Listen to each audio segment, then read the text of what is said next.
Hello, learners. Welcome to the Learning Loft. Today's topic is leadership and problem solving skill. So, what is leadership skill? Leadership skills are the abilities, knowledge, and behaviors that help people guide others to achieve a common goal. Okay so सबसे पहले हम leader की बात करते हैं कि leader होता कौन है leader is someone who possesses the skill trait and knowledge to motivate and empower others so basically leader कौन होता है नेता होता है एक ऐसा इंसान होता है जिसमें बहुत सारी स्किल्स ट्रेट्स होते हैं वो किसी को इन्फ्लुएंस कर सकता है किसी को गाइड कर सकता है जिसके पास नॉलेज होती है एबिलिटी होती है एंड वो अपने बिहेवियर से दूसरों को कन्विंस करता है फॉर एग्जाम्पल अगर आपको कोई काम नहीं करना ठीक है पूरी क्लास को कोई काम नहीं करना बट एक ऐसा बच्चा होगा जो उस काम को करने के लिए रेडी होगा इनिशिएट करने के लिए रेडी होगा प्लस वो सबसे बोलेगा कि yes we should do this task वो सबको मोटिवेट करेगा लीडरशिप स्किल्स क्या होती हैं लीडरशिप स्किल्स एबिलिटीज होती हैं knowledge and behaviour that help people to guide others to achieve a common goal सबका एक कॉमन गोल होता है उसको पाने के लिए ठीक है उस तक पहुंचने के लिए उस कॉमन गोल को अचीव करने के लिए क्या करना होता है एक लीडर को सबको मोटिवेट करना होता है कि yes we have to work towards that goal so leadership is the ability to inspire, guide, and influence others to work toward a common goal or vision.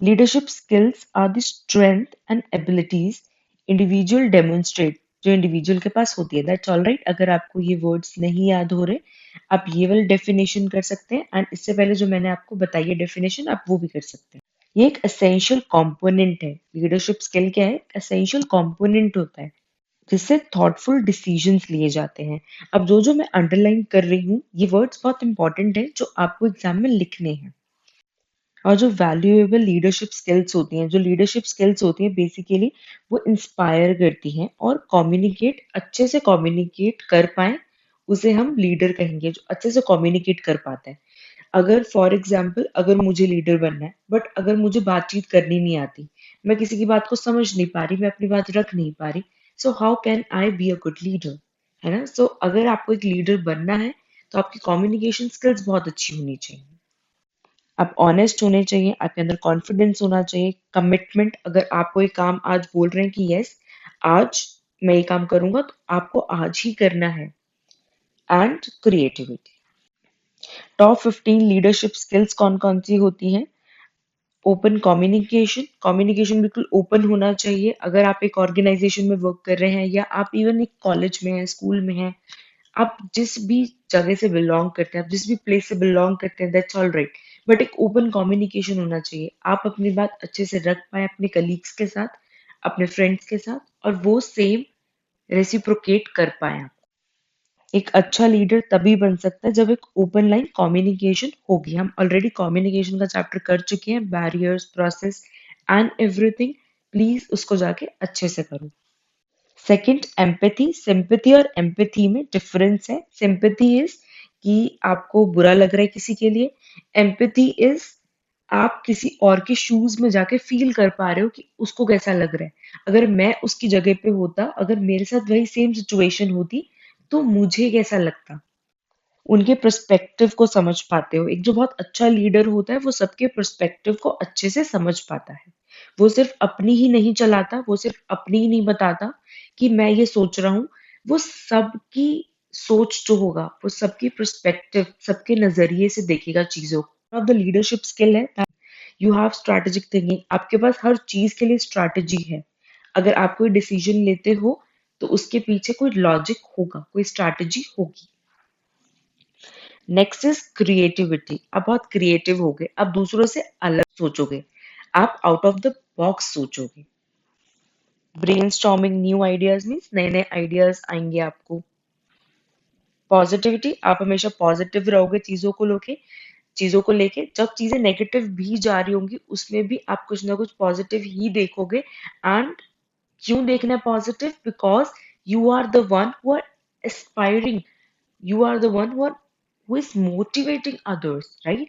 सो आपको पॉजिटिव होना बहुत इंपॉर्टेंट है। फ्लेक्सिबिलिटी, आप अपने कंफर्ट जोन से बाहर आओगे, change को अडेप्ट करोगे, और अगर आपको एक सक्सेसफुल लीडर बनना है तो आपको फ्लेक्सिबल होना पड़ेगा। You have to accept the feedback as well, है ना? जो भी आपकी जो टीममेट्स हैं जिनके साथ आप काम कर रहे हो, अगर वो आपको कोई फीडबैक दे रहे हैं, then you have to understand कि वो ऐसा क्यों बोल रहे हैं। ईगो पे बात नहीं ले जानी, है ना? अगर कोई चेंज है तो उसको अडेप्ट करना है। So you should be flexible enough to work with them. Next is conflict resolution. Conflict is अगर किसी के बीच में झगड़ा हो जाता है तो आपको रिजॉल्व करना आना चाहिए। ऐसा नहीं होना चाहिए कि दो लोग लड़ रहे हैं टीम में और आप भी साथ में चलो भाई। नहीं, you have to understand that you are the leader. You have to resolve the conflict. आपको सुलझाना है चीजों को, आपको उलझाना नहीं है। टाइम मैनेजमेंट, आपको टाइम बहुत अच्छे से मैनेज करना आना चाहिए। आपको पता होना चाहिए कि कौन सी चीज आपकी प्रायोरिटी है। ठीक है, अगर आपने कोई कमिटमेंट दिया है तो आपको फुलफिल करना चाहिए। अगर कोई काम बहुत इंपॉर्टेंट है तो उसको प्रायोरिटाइज करना चाहिए, और अपने टाइम को अच्छे से मैनेज करना आना चाहिए। ऑलरेडी एक लेक्चर मैं दे चुकी हूँ टाइम मैनेजमेंट पे, just watch that video as well. Reliability is trust, कि हम ट्रस्ट, क्या वो इंसान, ओके, रिलायबिलिटी इज क्या वो पर्सन रिलायबल है, क्या वो पर्सन पे हम ट्रस्ट कर सकते हैं। अगर आप कोई कमिटमेंट दे रहे हैं तो उसको फुलफिल कीजिए। आपके एफर्ट्स ही बताएंगे कि आप कितने रिलायबल हैं। Next is mentorship. अगर आप किसी को कोई लेसन दे रहे हैं, आप किसी को कोई एडवाइस दे रहे हैं, so it should be logical. ठीक है, आप ऐसे ही बायसनेस से, भेदभाव करके चीजें नहीं कर सकते, अदरवाइज लोग आप पे ट्रस्ट करना बंद कर देंगे।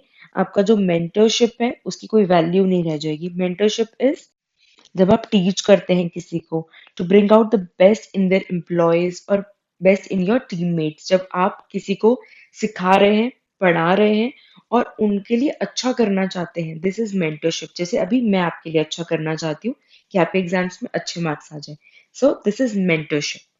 रिकग्नाइजिंग पोटेंशियलिटी, एक लीडर रिस्पॉन्सिबल इंसान होना चाहिए क्योंकि उसके ऊपर सबकी रिस्पॉन्सिबिलिटी है। Organisation, delegation, feedback, that's all right. आप सिर्फ अगर 10 पॉइंटर्स भी कर लेते हैं, that's more than enough. Okay, okay, so these are some more pointers. Active listening, these are also the leadership communication skills. So basically, the leadership skills. In short, active listening, clarity, conciseness, which means expressing something clearly and briefly. What's next? Emotional intelligence or emotional questions. This will do in the next video, so stay tuned. Basically emotional intelligence क्या होती है कि आपके अंदर ability है to understand. इससे हम खुद के इमोशंस को समझ सकते हैं, मैनेज कर सकते हैं। हम इवन दूसरों के फीलिंग्स को भी समझ सकते हैं। एम्पैथेटिक जो हमने की थी वो इमोशनल इंटेलिजेंस का पार्ट ही है। स्टिल हम नेक्स्ट वीडियो में और अच्छे से इमोशनल इंटेलिजेंस को डिस्कस करेंगे। नॉन वर्बल कम्युनिकेशन, अगर किसी में लीडरशिप क्वालिटीज हैं तो उसको नॉन वर्बल जेस्चर्स, जो हमारे जेस्चर्स होते हैं, उनको भी समझना होगा। हो सकता है कोई टीम मेंबर नहीं बोल रहा, तो इवन जो लीडर है उनको वो जेस्चर्स भी समझने होंगे। May be the facial expression, body language, tone of the voice, बहुत सारी इंफॉर्मेशन प्रोवाइड करती है आपको एक पर्सन के बारे में। Next, feedback and constructive criticism. Feedback लेना आना चाहिए। ठीक है, feedback is a very positive thing. And constructive criticism, constructive is जिसका आउटकम पॉजिटिव हो। अगर मैं आज आपको बोल रही हूँ कि आपके आंसर्स कुछ ठीक नहीं लग रहे मुझे, मैं आपके बारे में कुछ गलत नहीं बोल रही, मैं जस्ट चाहती हूँ कि आप और इम्प्रूव करें। Okay, next is adaptability and flexibility, already हम डिस्कस कर चुके हैं। Next, aspiring and motivating, yes we have already discuss. Please try करना कि आप ब्लैक पेन से लिखो इन पॉइंटर्स को, एंड ट्राई करो अगर आप माइंड मैपिंग बना लेते हो। जैसे यहाँ पे आप लिखो leadership qualities, leadership skills maybe, okay. Then यहाँ पे ऐसे आप कुछ डायग्राम बना के एंड इन मिडल आप स्किल्स लिखो, जैसे लिसनिंग।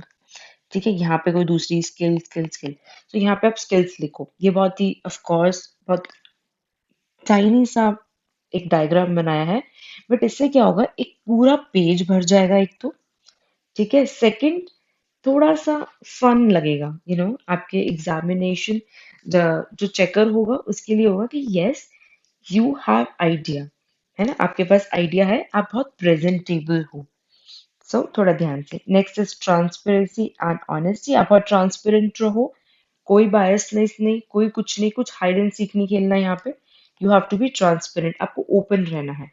ठीक है, देन ऑनेस्ट, आपको ट्रस्ट बिल्ड करना है लोगों के ऊपर। ठीक है, आपको ट्रस्ट बिल्ड करना है, एक रैपो बिल्डिंग कहते हैं इसको, जिससे आप ट्रस्ट बिल्ड करते हैं लोगों का। अगर आप कुछ फील कर रहे हो या आपके पास कोई इंफॉर्मेशन है, आपको अपने टीम मेंबर्स को बताना है। अगर आपको कोई डिसीजन लेना है, इवन तब भी आपको डिस्कस करना है, ताकि टीम मेंबर्स को लगे that yes they have some value.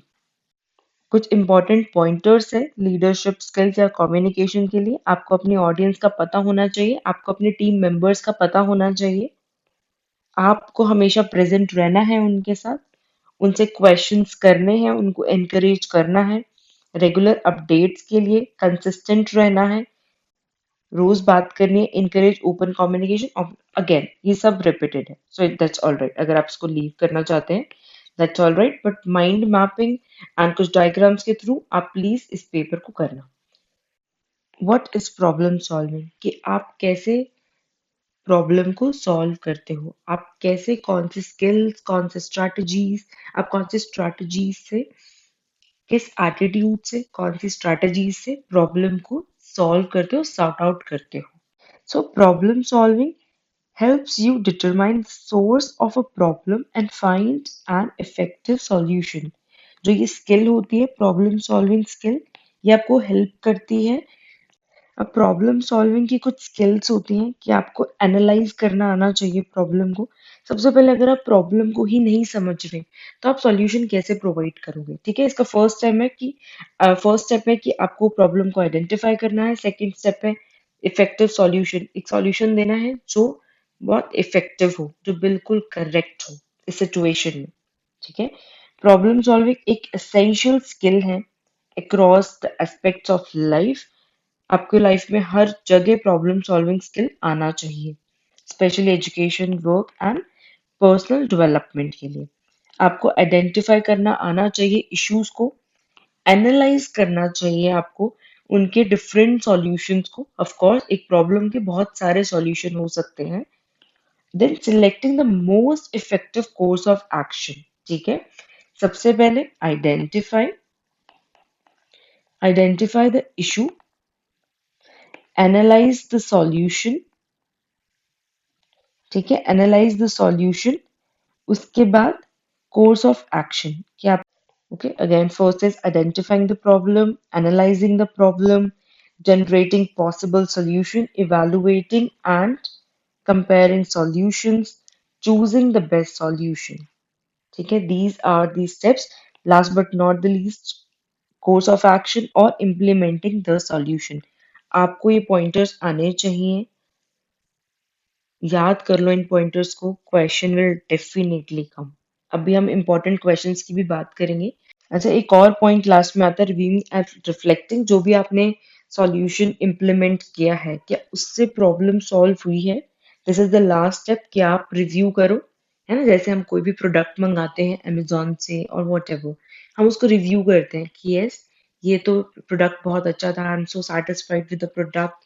या आप कोई कैफे जाते हो, then you review the cafe ki yes, the cafe is beautiful, service is okayish, ambience is really good, and I like this place, and overall I like this place। Okay, you just review and reflect, what are your observation, what do you like about that place, what do you don't like about that place।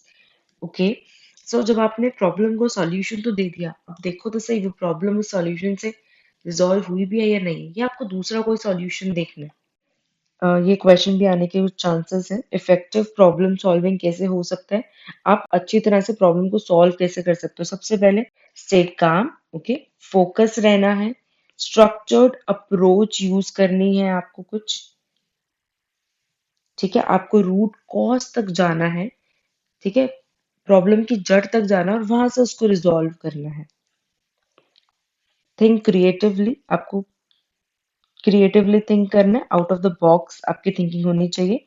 Involve others, कई बार ऐसा होता है कि हम नहीं सोच पाते कोई सॉल्यूशन, तो हम अगर दूसरों को जिन पे हम ट्रस्ट करते हैं ऑफ कोर्स उनको हम बता देते हैं तो हमें कई बार सॉल्यूशन जल्दी मिल जाता है। Consider long time impacts, long term impacts के बारे में सोचना है, शॉर्ट टर्म सॉल्यूशन नहीं देना, हमें लॉन्ग टर्म के लिए सॉल्यूशंस देने हैं। फ्लेक्सिबल होना चाहिए। क्रिटिकल थिंकिंग, मतलब क्रिटिकल थिंकिंग क्या होता है कि हमें एनालाइज करना चाहिए। Logical, basically critical thinking means हमें लॉजिकल थिंकिंग रखनी चाहिए। So these are few important questions जो अगेन मैंने गूगल से ही लिए हैं। आई थिंक सो ये हमें हेल्प कर सकते हैं as we are giving this paper first time, SEC skill enhancement course. तो हम फर्स्ट टाइम दे रहे हैं तो हमें हर एक एंगल से क्वेश्चंस को स्टडी करना, हर एक एंगल से हमें कॉन्सेप्ट को क्लियर करना होगा। सो ये कुछ क्वेश्चंस हैं जिनके आप आंसर्स अगेन गूगल से फाइंड आउट कर सकते हैं। ये कुछ प्रॉब्लम सॉल्विंग के क्वेश्चंस हैं कि प्रॉब्लम सॉल्विंग प्रोसेस क्या होता है। ऑलरेडी वो प्रोसेस कर चुके हैं, ठीक है। स्टेप्स कौन से होते हैं डिटेल में एक्सप्लेन कीजिए, ऑफ कोर्स हम कर चुके हैं। अब अभी तक हमने जो पॉइंटर्स डिस्कस करे हैं उनको आपको डिटेल में लिखना होगा। Okay, these are questions related to problem solving skills, okay. And then what about the leadership skills, let me tell you. So these are all the questions related to leadership skill or leadership. So you have to tell the key qualities. First, you have to know the definition of leadership as well as problem solving. Next, key qualities of leadership skills, key qualities of a leader, role and importance in decision making, or general role and importance of a leader, challenges faced by a leader. So these are few important questions. I hope you understood the whole topics. You understood the whole topic. You understood the important questions. You understood that pointers are the must. Okay, thank you so much for watching this video till the end. Do like, share, and subscribe.